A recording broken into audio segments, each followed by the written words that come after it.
Hello everyone, I am नवीन कुमार और यहाँ पर आज एक जो जानी मानी कंपनी है एथर एनर्जीज, उसका हम आईपीओ का एनालिसिस करने वाले हैं। कंपनी को थोड़ा सा जानने की कोशिश करेंगे, डीप एनालिसिस करने की कोशिश करेंगे। उससे पहले हम बेसिक डिटेल्स की अगर आईपीओ से रिलेटेड बात करते हैं तो इसका 28 से 30 अप्रैल के बीच में आईपीओ खुलने वाला 321 का कट ऑफ प्राइस सेट किया है और यहाँ पर ये फुल फ्लैज आईपीओ है, सेबी रूट से आया है। कंपनी जो है 2980 करोड़ रुपीज़ उठा रही है, 3000 करोड़ रुपए के आसपास में अच्छा खासा पैसा कंपनी उठाने का ट्राई कर रही है यहाँ पर।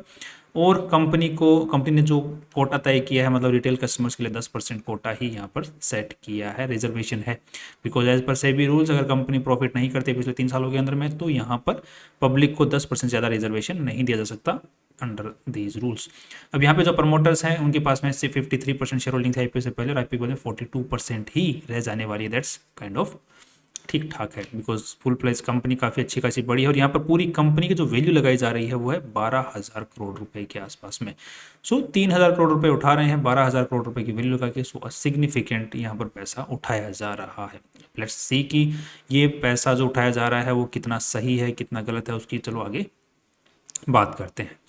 नेक्स्ट हम यहाँ पर कंपनी का जो आईपीओ लेके आ रहे हैं, लीड मैनेजर्स उसके अंदर में जाने माने नाम हैं जो इस टाइप की बड़ी कंपनियों के आईपीओ लेके आते हैं, जो यूजुअली परफॉर्म बाद में नहीं करते हैं, कुछ ज़्यादा खास परफॉर्म नहीं करते। बिकॉज आईपीओ के अंदर में जो कंपनीज होती हैं उनकी अच्छी खासी वैल्यू ऑलरेडी लगवा दी जाती है, जो कि हाईएस्ट वैल्यू लगवाने की कोशिश की जाती है आईपीओ के अंदर में। और अभी हम सब लोग देख रहे हैं कि मार्केट के अंदर में अच्छा खासा फॉल आया था, जिसकी वजह से काफ़ी लोग जागे हैं और उनको आईपीओ का जो रियल गेम है वो भी समझ में आने लगा है। तो यहाँ पर जो वो पहले जो क्रेज़ था आईपीओ को लेकर के, वो आजकल देखने को नहीं मिल रहा है। लेट्स सी कि इस आईपीओ के अंदर में कैसा क्रेज़ देखने को मिलता है, पागलपंती देखने को मिलती है या क्रेज़ देखने को मिलता है, या फिर सिग्निफिकेंट मतलब पब्लिक की तरफ से एक अच्छा सोच विचार वाला डिसीजंस देखने को मिलता है।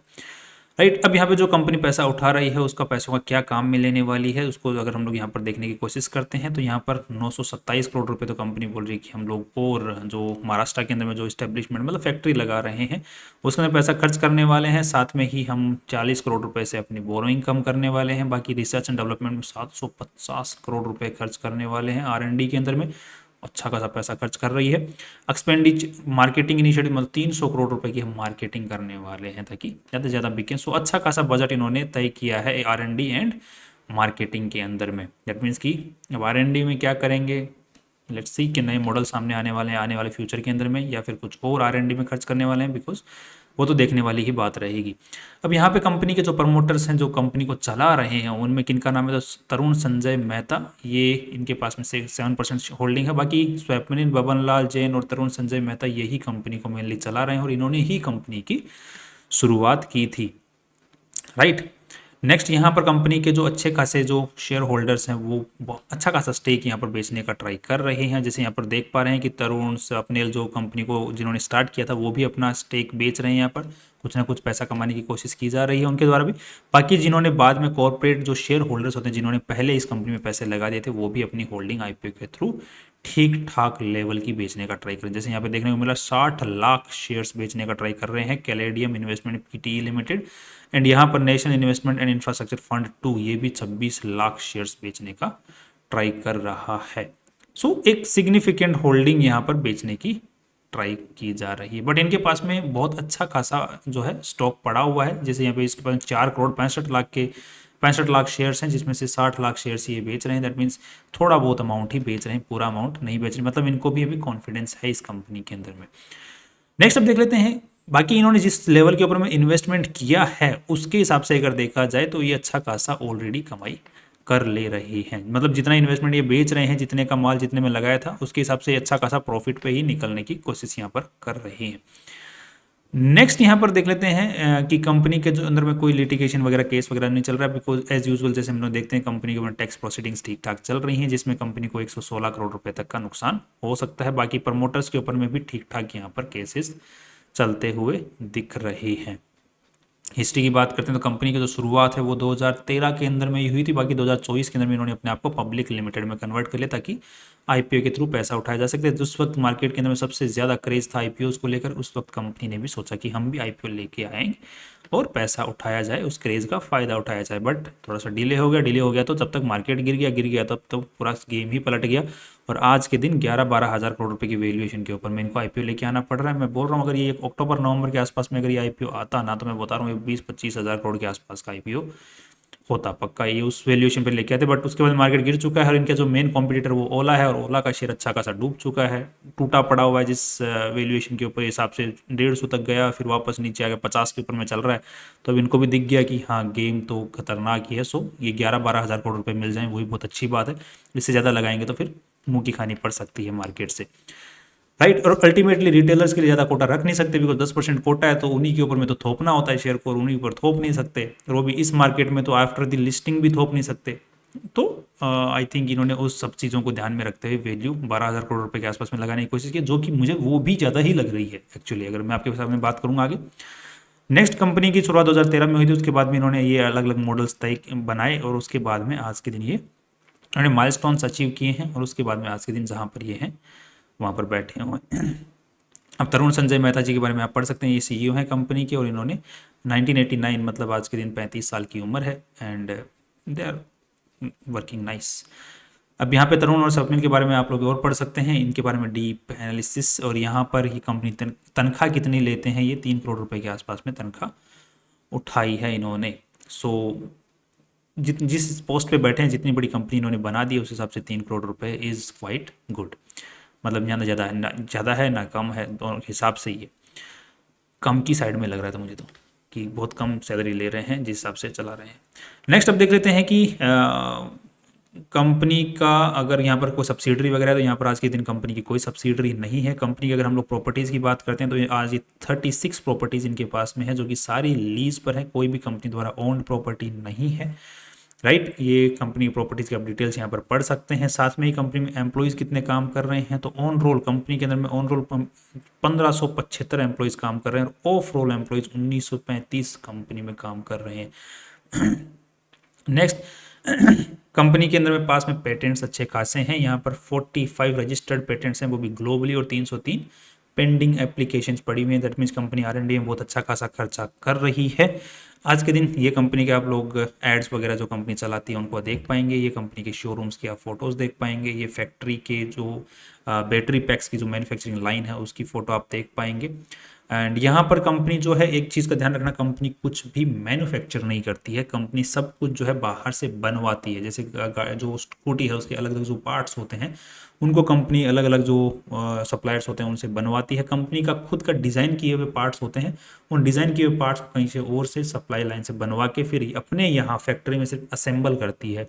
जात में अगर हम बैटरी की भी बात करते हैं, तो कंपनी की जो बैटरी में जो सेल्स लगते हैं, जो कि लिथियम आयन सेल्स होते हैं, उन सेल्स को इंटीग्रेट करके सबको आपस में चिपका के लिथियम आयन बैटरी का पूरा पैक तैयार किया जाता है, जिस भी शेप का कंपनी को बैटरी तैयार, बिकॉज स्कूटी का शेप के हिसाब से कहाँ बैटरी लगनी है, राइट, उसके हिसाब से सेल्स को अरेंजमेंट करके और एक बैटरी का पूरा बैटरी पैक तैयार किया जाता है। तो वो बैटरी पैक ही कंपनी बनाती है, सेल्स नहीं बनाती है। So everything is outsourced. Company सिर्फ यहाँ पर अपनी फैक्ट्रीज के अंदर में असेंबल करती है, चाहे वो स्कूटी हो, चाहे वो बैटरी हो, चाहे कुछ भी और पार्ट्स हो कंपनी के, राइट। सो ये आपको समझने वाली बात यहाँ पर है। नेक्स्ट कंपनी की आज के दिन जो एनुअल कैपेसिटी है बैटरी पैक्स को प्रोडक्शन करने की, वो ये जो जितनी भी कैपेसिटी है उसके ऊपर 41% का यूटिलाइजेशन आज के दिन चल रहा है। एंड पिछले साल जो है 2024 तक तो है 29% पे था, आज के दिन 49% पे, दैट्स ग्रेट। ओके, नेक्स्ट यहाँ पर कंपनी का अगर हम लोग E2 मतलब इलेक्ट्रिक टू व्हीलर की जो बात करते हैं प्रोडक्शन लाइन का, तो वहाँ पर 4,20,000 यूनिट कंपनी बना सकती है, जिसका 40% के ऊपर में आज के दिन कंपनी काम कर रही, मतलब यूटिलाइजेशन कर पा रही है। दैट मीन्स कि ठीक ठाक कंपनी के पास में अभी भी यूटिलाइजेशन पड़ा हुआ है। सो अच्छी खासी कंपनी के पास में कैपेसिटी है, एंड अच्छी खासी भी तक पड़ी हुई है अनयूटिलाइज्ड। फिर भी स्टिल कंपनी एक जो है नया इस्टेब्लिशमेंट महाराष्ट्र के अंदर में कर रही है, ताकि वहाँ की जो प्रोडक्शन लाइन है उसको भी चालू किया जा सके, प्रोडक्शन कैपेसिटी बढ़ाई जा सके, क्योंकि कंपनी को लग रहा है कि हमें फ्यूचर के अंदर में होगा, राइट। नेक्स्ट अब कंपनी की जो मैन्युफैक्चरिंग फैसिलिटी है उसके बारे में आप लोग यहाँ पर पढ़ सकते हैं। कंपनी कुछ भी बनाती नहीं है, सब कुछ असेंबल करती है। यहाँ पर भी आप लोग देख पाएंगे कंपनी कुछ भी बनाती नहीं है, सब कुछ असेंबल करती है। नेक्स्ट यहाँ पर देख पाएंगे कंपनी जो स्कूटी वगैरह बेचती है उसके अंदर 46% जो स्कूटीज़ हैं वो फाइनेंसिंग में बिकती हैं, मतलब लोन पर बिकती हैं। दैट मीन्स की कंपनी की जो डिमांड है स्कूटी मतलब एक जो रेट है वो थोड़ी ठीक ठाक अच्छी खासी, जो कि कम जो लोग हैं वो कैश में नहीं खरीद पा रहे हैं, लोन पर ही खरीद रहे हैं। 46% एक बहुत बड़ा नंबर है। And let's see and next, अगर हम लोग आज के दिन और चीज़ों को चेक करते हैं, वारंटीज़ की कंपनी साथ में वारंटीज़ भी देती है। मैं इनकी क्यों बात कर रहा हूँ, बिकॉज जो कंपनी वारंटीज़ देती है, जो कंपनी की प्राइसेस हैं, जो कंपनी ने रेंज यहाँ पर तय की हुई है, जो कंपनी यहाँ पर सर्विसेज प्रोवाइड देने करने की कोशिश कर रही है, वारंटीज़ वगैरह एंड ऑल, इनको अगर हम लोग ओला के साथ में कंपेयर करते हैं तो काफ़ी कम कंपनी दे रही है। बट आज के दिन कंपनी जो ओला है उसके अंदर में सर्विस इश्यूज बहुत ज़्यादा आ रहे हैं, एथर के अंदर में सर्विस इश्यूज इतने नहीं आ रहे हैं। हमने ओला के जो सर्विस इश्यूज थे वो भी आईपीओ आने के बाद में ही पता चले थे, सबके सामने आए थे कि क्या दिक्कतें ओला के जो कस्टमर्स हैं वो झेल पा रहे हैं। जनता के सामने उससे पहले पता नहीं था, आईपीओ आने के बाद में पता चला, बिकॉज एक बहुत बड़ा मार्केट है, बहुत सारे कॉम्पिटिटर्स हैं। अगर कोई नया मार्केट में अगर प्लेयर ऊपर उठने की कोशिश करता है तो सारे प्लेयर्स उसको दबाने की कोशिश करते हैं अपना मार्केट शेयर छीनने के लिए। तो हाँ, ये वो भी गेम हो सकता है कि आईपीओ आने के बाद में कि मार्केट में ओला को पीट दिया जाए, उस लिए वो गेम पूरा हो सकता है रचा हुआ हो, या फिर इसका भी आईपीओ अगर मार्केट में आएगा जिस हिसाब से अगर ज़्यादा ही उछलेगा तो हो सकता है इसकी भी कंप्लेंट्स हमारे सामने देखने को मिलें, जो असली रियल पिक्चर है वो सामने आना स्टार्ट हो। सो ओला की तो हमारे सामने रियल पिक्चर है कि सर्विस इश्यूज बहुत ज़्यादा हैं, इनके कितने हैं वो आने वाले टाइम में पता चलेंगे। अब यहाँ पर अगर हम लोग देखते हैं तो कंपनी की जो हम चार्जिंग स्पीड की बात करते हैं तो एथर का 450X ये जो स्कूटी है ये बहुत ज़्यादा फेमस है, सबसे ज़्यादा मोस्टली ज़्यादा बिकती है। ये 15 किलोमीटर पर 10 मिनट में चार्जिंग कर देती है। बट यहाँ पर अगर आप लोग ओला का देखोगे S1 Pro सेकेंड जनरेशन तो ये 50 किलोमीटर 15 मिनट में चार्ज कर देती है। तो Ola still wins over here as well.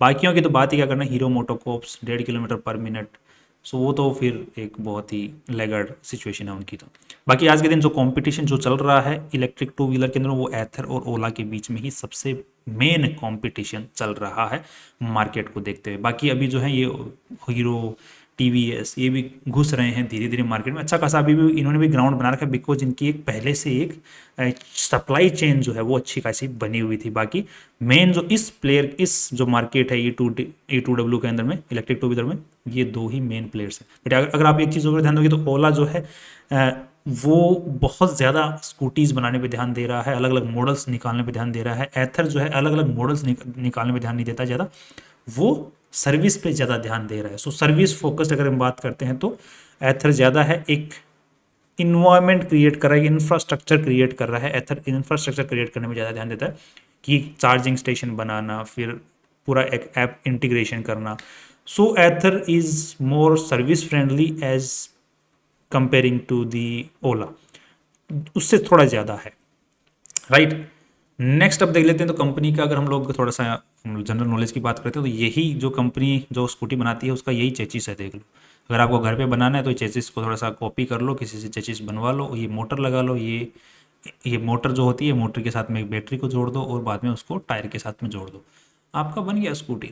ये एथर का कंपनी का खुद का हेलमेट आता है और ये पीछे का जो मोटर का पार्ट है ये किस तरीके से कंबाइंड रहता है पाइप टायर के साथ में, ये भी आपको मैंने दिखा दिया। ये कंपनी को काफ़ी सारे मॉडल्स जो हैं आज के दिन निकाल रहे हैं एंड आप देख रहे हो इनके पास में ज़्यादा मॉडल्स नहीं हैं, बहुत से कम ही मॉडल है, उनकी जो डिज़ाइनिंग है वो भी सेम सी है, तो कस्टमर को ज़्यादा दिक्कत नहीं होती है। नेक्स्ट यहाँ पर कंपनी बोल रही है कि हमने अच्छा खासा अपना कॉस्ट है वो रिडक्शन कर लिया है, बट मुझे ये यहाँ पर कुछ दिक्कत नज़र आ रही है कि ये बोल रहे हैं 31% तक हमने कॉस्ट रिडक्शन कर लिया है, बट मुझे नहीं लगता इनका कॉस्ट रिडक्शन हुआ। दैट मीन्स कि जो मैन्युफैक्चरिंग करते हैं प्रोडक्ट की जो राइट स्कूटी की, तो उसके अंदर ये बोल रहे हैं कि हमने इतना कॉस्ट तक रिड्यूस कर दिया अपने जो है, जैसे सप्लायर्स से बात करना, हमने नए नए R&D कर करके, तो वो मुझे नज़र नहीं आ रहा, बिकॉज हम लोग अगर भी बात करें डेटा के हिसाब से तो वहाँ पर कोई भी कॉस्ट रिडक्शन मुझे नज़र नहीं आता। इनका कंपनी का आज के दिन इंडिया के जो साउथ पार्ट ऑफ इंडिया है वहाँ पर ज़्यादा ऐप मतलब दबदबा है, बाकी नहीं है।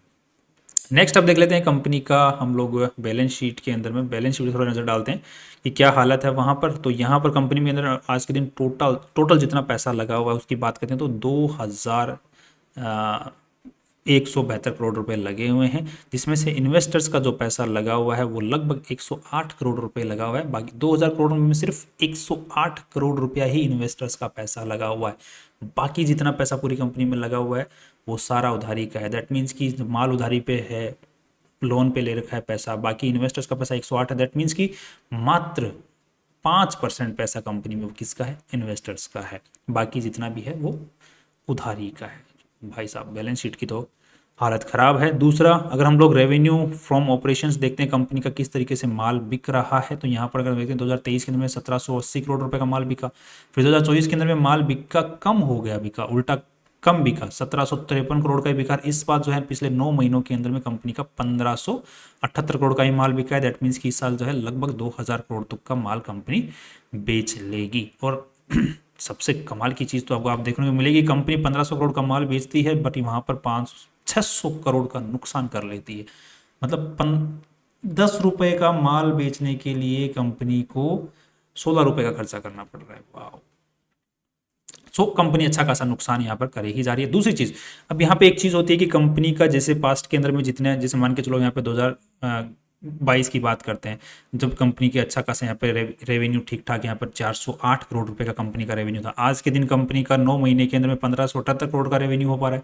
तो यहाँ पर देखते हैं कि कंपनी का मेन खर्चा होगा ना, तो यहाँ पे कॉस्ट ऑफ मटेरियल कंज्यूम, तो यहाँ पर देखते हैं कि 408 करोड़ रुपए का माल बेचा, तो यहाँ पे 348 करोड़ रुपए का कंपनी का कॉस्ट ऑफ मटेरियल कंज्यूम में खर्चा, मतलब मटेरियल में खर्चा हुआ। तो ये लगभग 85% के आसपास में बनता है। और इसी चीज़ को हम लोग यहाँ पर देखते हैं तो 1500 करोड़ रुपए का माल बिका और यहाँ पर 1306 करोड़ रुपए का कॉस्ट ऑफ मटेरियल कंज्यूम्ड है। तो ये भी लगभग 82-83 करोड़ % के आसपास में। दैट मीन्स कि यहाँ पर सिग्निफिकेंट डिक्रीज बिल्कुल नहीं है। तो मतलब कॉस्ट वहीं बैठी हुई है। मतलब कंपनी को अगर कल को माल 2000 करोड़ का बेचना पड़ेगा तो 85% खर्चा तो 80-85% खर्चा तो अगेन मटेरियल पे ही खर्च हो जाएगा। अब यहाँ पे 55 करोड़ रुपए का माल थोड़ा सा कम बचा है, तो 1300 करोड़ में 55 करोड़ क्या 80-85% अगेन वहीं पड़ा हुआ है। दैट मीन्स कि कंपनी का कॉस्ट ऑफ मटेरियल कंज्यूम जो कंपनी बोल रही है, तो कंपनी के लिए कॉस्ट बहुत ज़्यादा है जो कि कंपनी जिस प्राइस में कंपनी बेच पा रही है। इतने दिन तो कंपनी जो गवर्नमेंट की सब्सिडीज़ वगैरह जो आ रही थी वो कंपनी के लिए सहारा बन रही थी, कस्टमर्स के लिए सहारा बन रही थी। अब कंपनी जो गवर्नमेंट है वो सब्सिडीज़ भी धीरे धीरे कम करती जा रही है, तो कंपनियों का वो जो सहारा है वो भी ख़त्म होता हुआ दिख रहा है। तो इलेक्ट्रॉनिक टू व्हीलर्स की जो रेस है उसके अंदर में अगेन कॉस्ट को मेंटेन कर पाना रेवेन्यू के साथ में वो बहुत बड़ा आगे दिक्कत भरा हो सकता है। तो कंपनी के लिए प्रॉफिटेबिलिटी नियर फ्यूचर में तो मुझे होती हुई नहीं दिख रही है। राइट, पिछले 3 साल से ही नहीं दिख रही है, तो अभी भी नहीं दिख रही है, और वो भी सेम से दिख रहा है कि अगर कॉस्ट रिडक्शन दिखता तो भी कोई दिक्कत नहीं थी। एम्प्लॉयज़ की कॉस्ट देखते हैं तो एम्प्लॉयज़ की कॉस्ट भी जिस तरह से रेवेन्यू बढ़ रहा है उस तरीके से एम्प्लॉयज़ की कॉस्ट भी रेवेन्यू के साथ में बढ़ रही है। अदर कॉस्ट को भी अगर देखते हैं तो वो भी रेवेन्यू के साथ में बढ़ती जा रही है। तो कंपनी का जितना रेवेन्यू बढ़ रहा है उतनी ही कॉस्ट भी बढ़ती जा रही हैं। तो वहाँ पर इसके जो नुकसान के कम होने के जो चांसेस हैं वो दिख नहीं रहे। अब यहाँ पे कई भाइयों का अगर सवाल हो सकता है कि यहाँ पे लोन चुक जाएगा तो 82 करोड़ का इंटरेस्ट बच जाएगा, और यहाँ पर जो है डेप्रीशिएशन वाला जो 125 करोड़, तो 200 करोड़ रुपए बचा भी लोगे तो फिर भी 600 करोड़ का नुकसान है, 400 करोड़ का नुकसान फिर भी बच गया।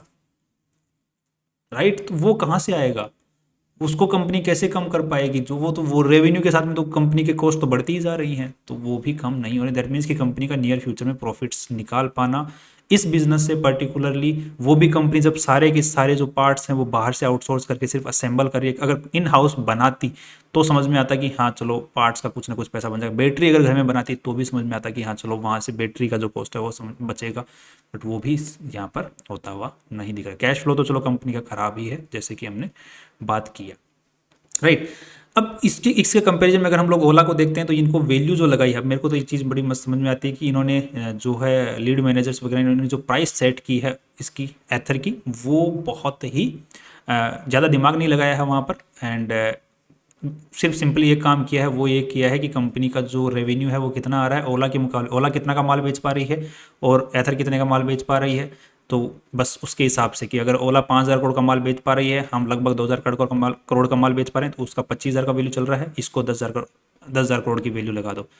मतलब सीधा ही मतलब 2.5 गुना कम कर दिया, ज़्यादा दिमाग लगाया नहीं। जबकि 10,000 करोड़ की भी नहीं, इन्होंने तो 12,000 करोड़ रुपए की वैल्यू लगाई। दैट मीन्स कि अगेन महंगे में ही लगाने की कोशिश की गई है एथर वालों ने, लीड मैनेजर्स ने।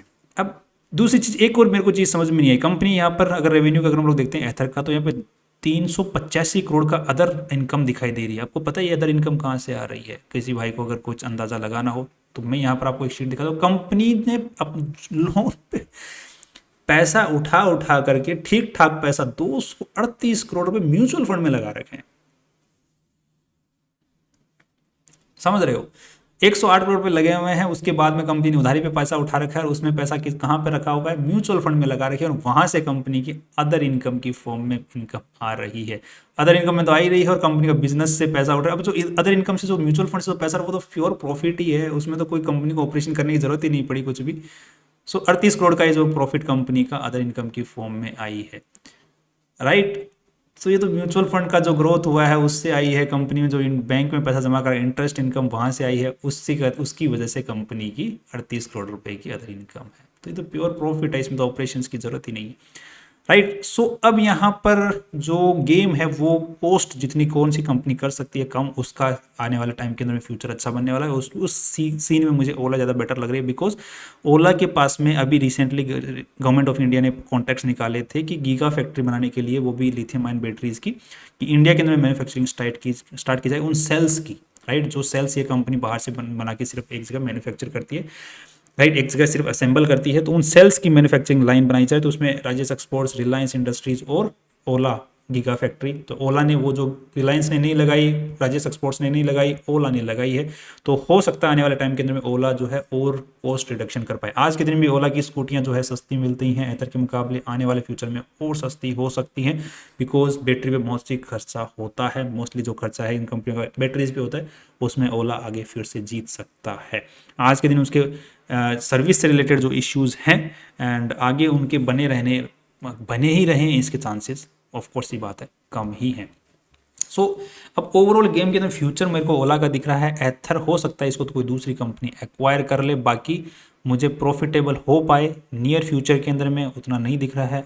बाकी कुछ चमत्कार हो जाए तो हो जाए, क्या भरोसा। बाकी अब आपको नियर फ्यूचर के अंदर में अब कंपनी का यहाँ पर एथर का काफ़ी अच्छा खासा नाम है, मार्केटिंग पे बहुत अच्छा पैसा खर्च कर रही है और आईपीओ आने के बाद में और अच्छा खासा खर्च कर सकती है मार्केटिंग में, जिसकी वजह से आपको हर जगह एथर एथर नज़र आए, जिसकी वजह से आप स्टॉक के पीछे भागो और स्टॉक भी थोड़ा बहुत चढ़ाई कर सकता है यहाँ से। सो अगर आपको इन्वेस्टमेंट करना है तो आप कर सकते हैं, बट ध्यान रखिए एक प्रॉपर ट्रेल स्टॉप लॉस के साथ में करना, क्योंकि अगर आईपीओ के बाद में अगर चढ़ता है तो प्रॉपर ट्रेलिंग स्टॉप लॉस के साथ में ही करना, बिकॉज आपके सामने मैंने एनालिसिस रखा है, उसी की बेसिस में बोल रहा हूँ कि मुझे थोड़े बहुत फ्यूचर को लेके डाउट्स हैं, प्रॉफिटेबिलिटी को लेकर के, राइट।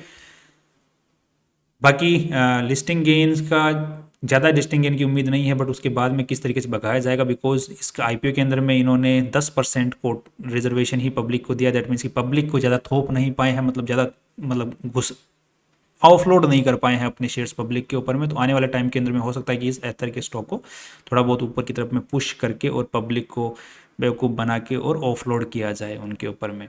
तो देर आर चांसेस कि थोड़ा बहुत ऊपर का छलांग देख सकते हैं आप लोग आने वाले टाइम में, दैट बट उसको अपने दिमाग में घुसने मत देना, थोड़ा दिमाग रखना, right. And trailing stop loss के साथ में चलना अगर आप इन्वेस्टमेंट करते हैं तो। जैसे ही आपको दिखे कि बस नीचे जाना स्टार्ट हुआ, निकल लो। That's all from my side. बाकी आप कोई भी डिसीजन लें, अपना पॉइंट अपना कोई भी डिसीजन बनाए अपने फाइनेंशियल एडवाइजर से पूछ के और रिसर्च करके ही बनाएं। बाकी हमारा सिर्फ लिमिटेड एनालिसिस था आपकी हेल्प के लिए, एंड हमारा कोई भी रिकमेंडेशन आपके लिए नहीं है, right. That's all, see you tomorrow.